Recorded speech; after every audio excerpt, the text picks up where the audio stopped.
human beings as a species, all human beings, with some exceptions, have certainly been making war for a long time in all cultures, meaning in all minds, because the culture is just a reflection of the mind, the individual mind. And the individual mind is just a reflection of the cultural mind.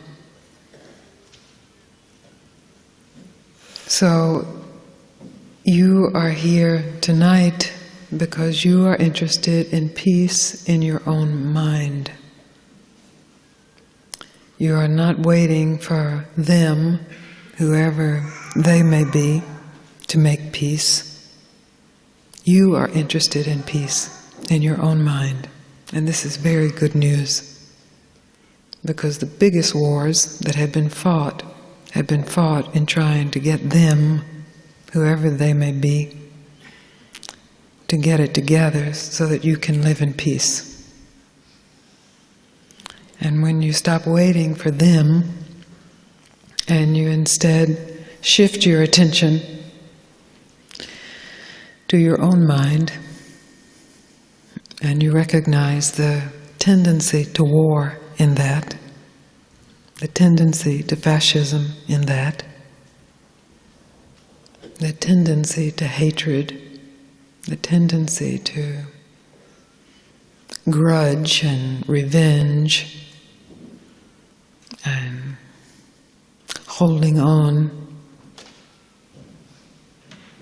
and you recognize the suffering that those tendencies continue to deliver.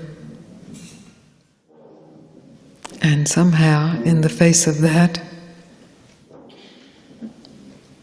you notice that you want peace. You notice that you are sick and tired, fed up with the war. And maybe some kind of conscious prayer or plea for help, for understanding, for deliverance, for grace is made. Maybe it's not conscious.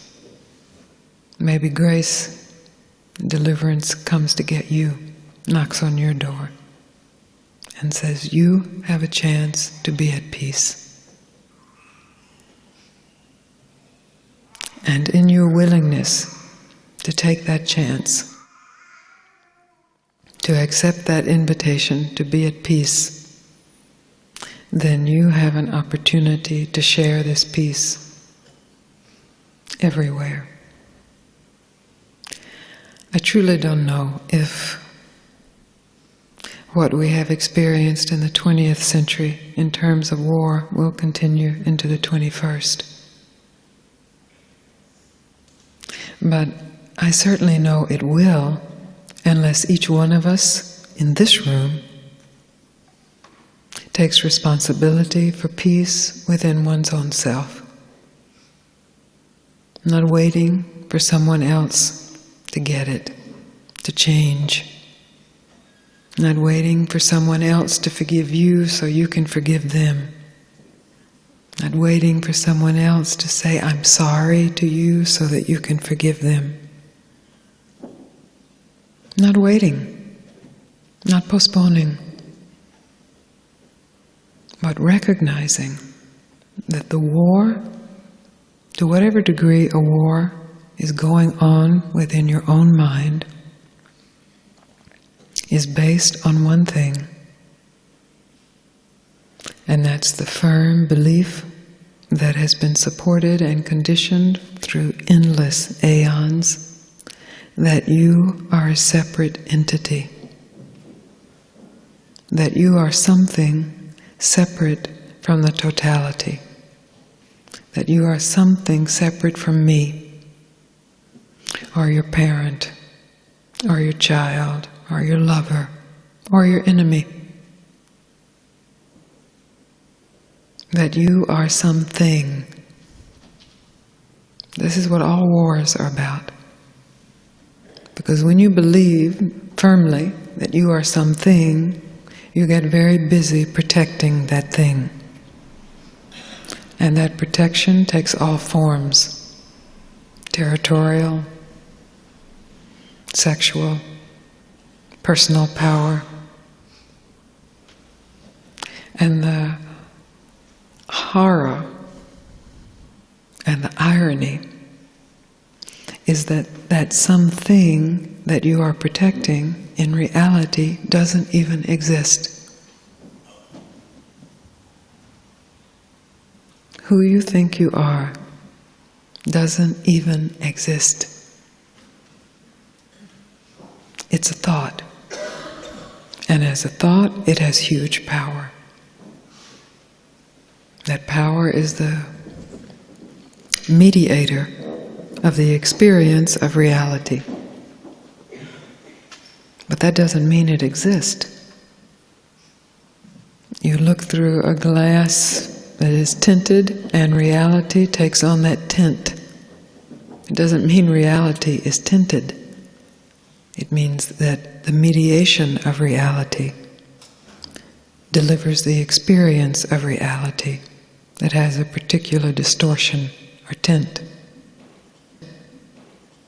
And the distortion that people fight for, go to war for, is the distortion that I, this individual, this experience, this collection of experiences, of history, of thoughts, of concepts, of talents, of successes, of failures, that I am separate from consciousness.